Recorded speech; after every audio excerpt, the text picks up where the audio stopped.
근데 너가 그런 사람을 지금까지 한 번도 못 봤을까? 그런 사람들이 나와서 얘기하지 않기 때문에 모르는 것뿐이야.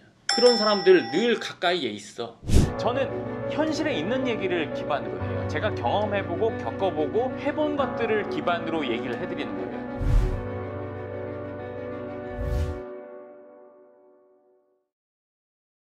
이번 주제는 아, 100억 자산가 과연 성공한 걸까? 라는 느낌의 주제를 한번 준비해봤습니다.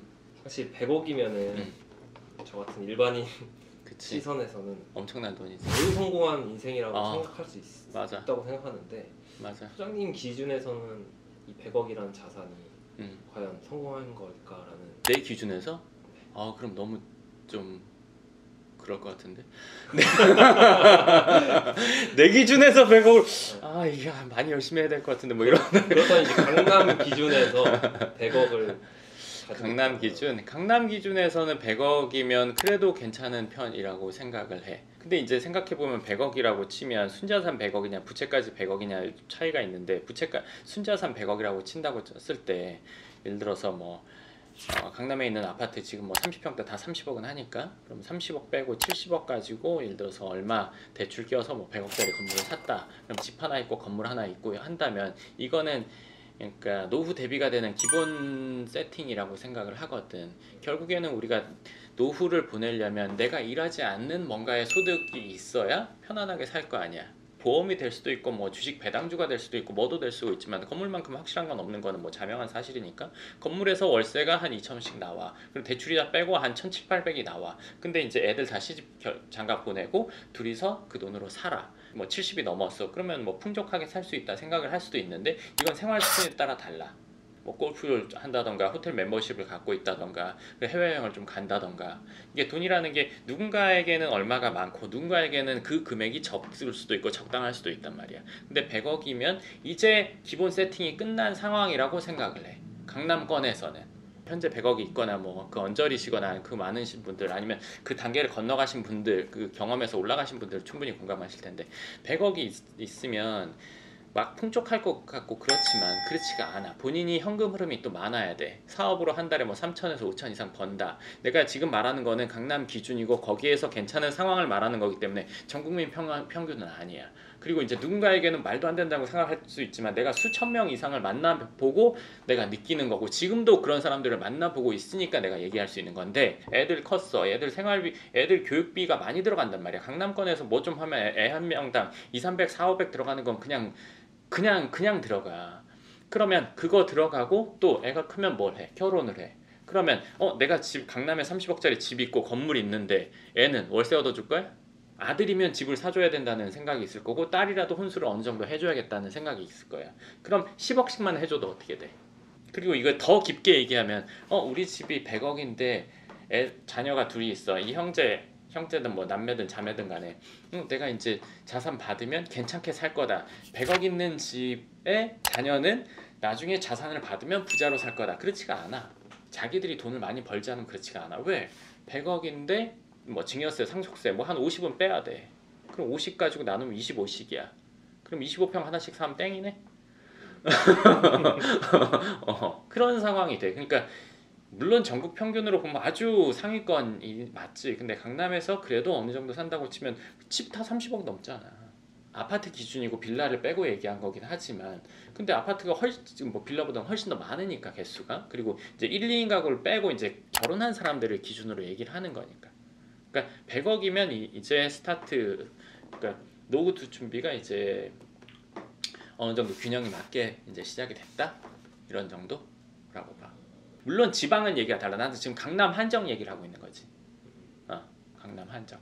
얘기하신 것처럼 내가 그럼 가정도 이뤘고 자녀도 한 둘 정도 있고 노후 관리도 생각이 있다 싶으면 강남에서 실질적으로 평균적으로 어느 정도의 자산이 있어야 편안하냐? 네. 500. 그러면은 그거는 경제적 자유를 느끼는 정도라고 생각해. 남자들은 해봐야 뭐 차, 시계 뭐 이런 거잖아. 예를 들어 부가티 뭐 이런 거는 어렵겠지. 근데 보통 차 해봐야 5억 내외면 다 사잖아. 몇 억이 우습다는 얘기가 아니라 제일 비싼 거 기준으로 뭐 매년 5억씩 쓰는 건 아니니까. 그리고 여자들이 할 수 있는 자유는 뭐 예를 들어 가방 산다, 신발 산다 뭐 이런 것들, 아니면 해외여행 간다. 그거 말고 뭐 사실 딱히 인생에서 큰 그게 없거든. 그렇잖아. 그리고 애들 학비 이런 거 충분히 하고 싶은 걸 다 할 수 있어. 그런 거에 선에서는. 근데 그 정도가 되면 막 사는 거에 집착하지 않아. 왜냐면 500이 되기 전에 이미 많이 샀거든. 500 되고 나서 사야지가 아니거든.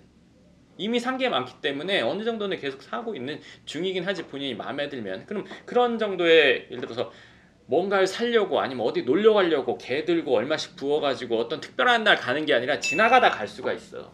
계획해서 지출을 하는 게 아니라. 그럼 그게 경제적 자유지 뭐야. 아까 말씀하신 뭐 선택 그런 거 말씀해 주시죠. 선택권 선택권이 뭐 그러니까 돈이라는 건 결국엔 힘이고 힘이라는 거는 결국에는 선택권이거든. 김밥에 라면만 먹을 수 있는 상황에서 먹는 맛이랑 김밥에 라면도 먹을 수 있지만 최고급 오마카세 가서 뭐 30만 원짜리 먹을 수도 있어. 근데 난 일요일은 그냥 라면 먹고 싶어 해서 먹는 라면 맛이랑 다르겠지. 이것도 할 수 있고 이것도 할 수 있는 선택권을 갖고 있기 위해서 돈을 버는 거야. 나는 그래. 적어도 뭘 해도 상관이 없잖아. 그때부터는 돈에 대해서 자유롭다고. 없으면 비싼 걸 먹고 싶어. 저거 맛있을 것 같거든. 내가 못하는 거니까. 다 할 수 있으면 그냥 다 먹어본 맛 중에서 오늘은 그냥 이거 먹고 싶어. 돈의 구애를 안 받는 상황에서 메뉴를 선택할 수 있단 말이야. 예를 들어서 차도 똑같아. 예를 들어 시계 똑같아. 뭐 가방 똑같아. 이게 좋을 것 같아. 금액에 상관이 없이. 그렇다고 해서 뭐 가방 하나에 몇 억 뭐 이렇진 않단 말이야. 그럼 산다고 해도 몇 천만 원이잖아. 지금 제가 말하는 금액이 막 현실과 동떨어진 이게 아니라 그 단계에 대해서 얘기를 하는 거니까. 그 단계에 있는 사람은 그렇단 말이야. 근데 누군가는 그렇지가 않잖아. 계획을 하고 얼마씩 모아서 해야 되는 거잖아. 어떤 날 하려고 하는 거고. 그 정도면 될 것 같아. 그럼 이제 500억이라고 하셨는데 그 500억은 자녀 세대까지도 커버가 돼. 자녀랑 손자까지 커버가 돼. 500억이면. 왜냐면 반 했어. 250억 자녀가 가졌어. 근데 이제 혼자면 250억, 둘이면 125억이지. 그러면 우리 엄마 아빠가 125억 정도의 자산이 있는 사람이면 애도 풍족해.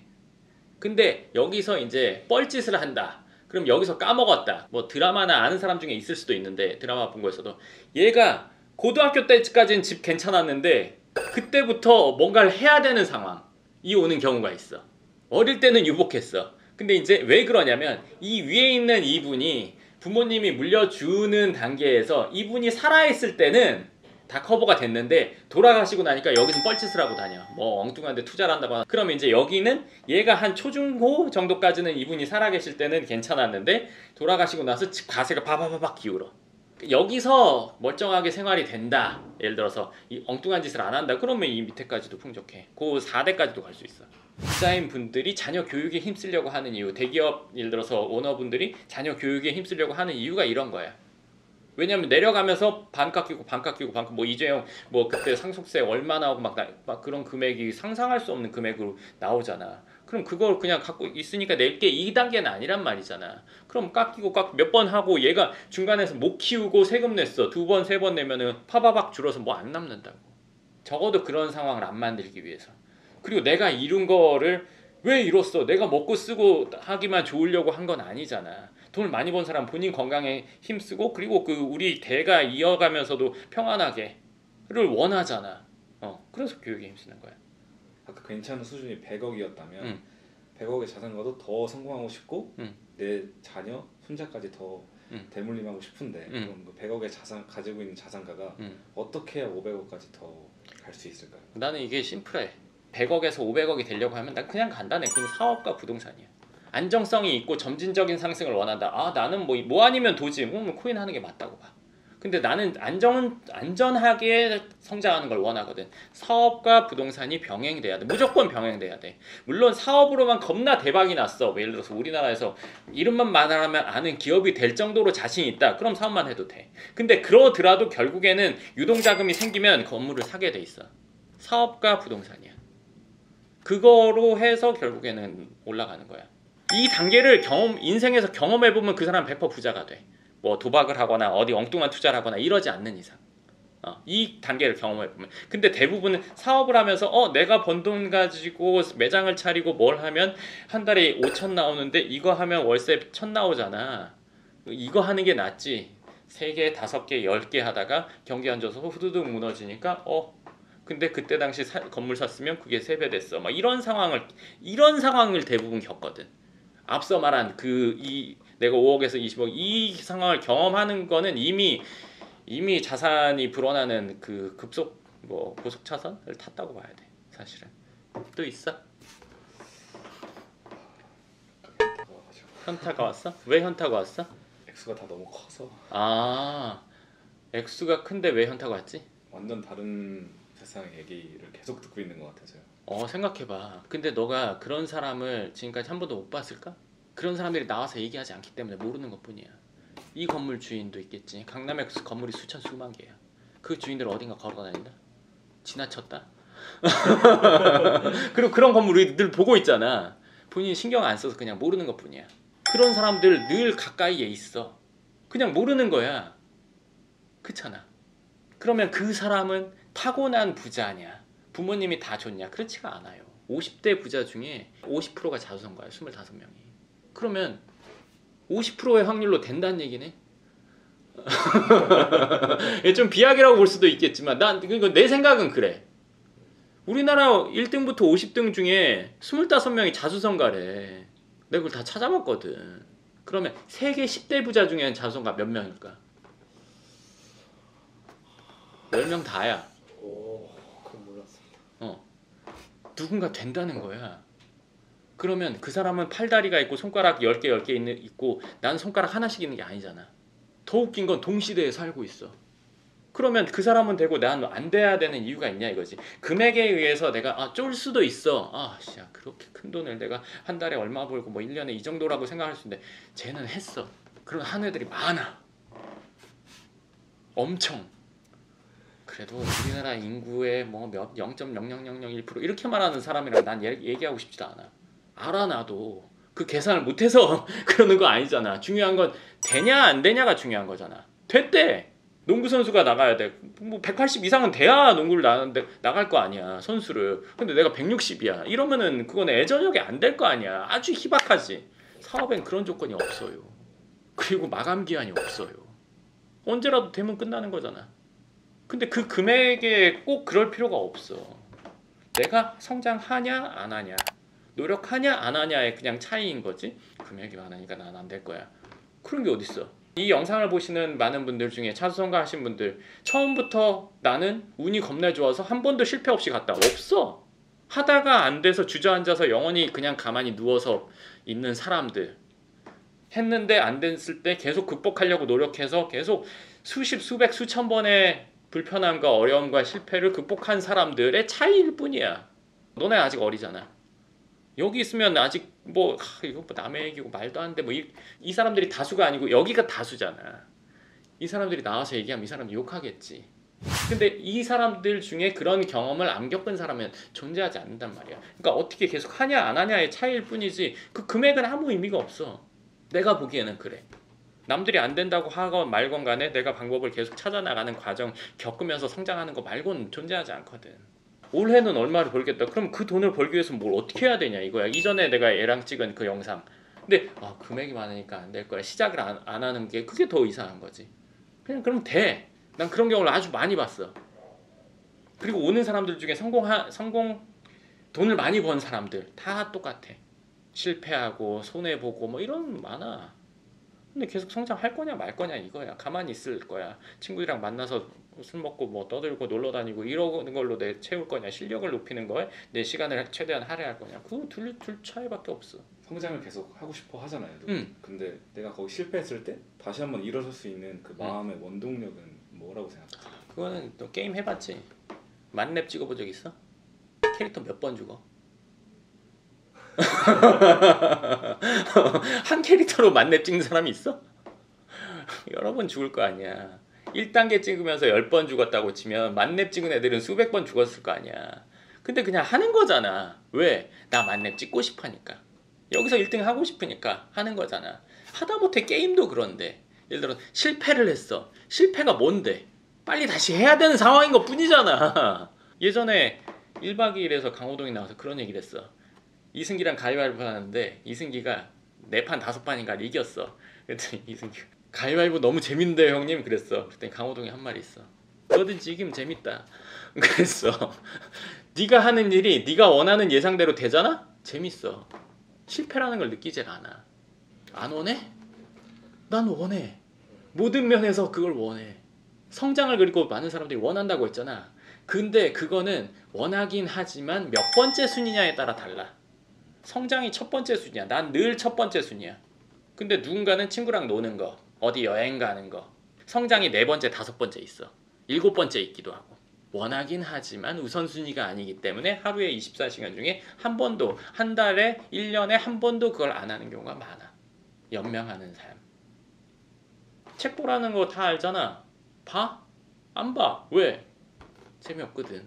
근데 성장하려는 게 최고 목표면 이 성장에 필요한 책은 그거는 게임 설명서와 똑같아. 해설서 어떻게 해야 캐릭터가 빨리 자란다. 게임 하고 있는데 그거 보면 안 재밌어? 이게 책으로 느껴져? 보물 같아. 그거를 최우선 순위로 두지 않기 때문에 재미가 없는 거야. 안 하는 거고. 어떤 게 성공이라고 보세요? 성공은 어떤 상황이 아니라 추구하는 거라고 봐. 무지개 같은 거. 왜냐면 내가 성공했다고 스스로 말할 수 있는 사람은 나는 없다고 생각해. 내가 1000만 원 벌고 싶었어. 1000만 원을 벌었어. 성공이야?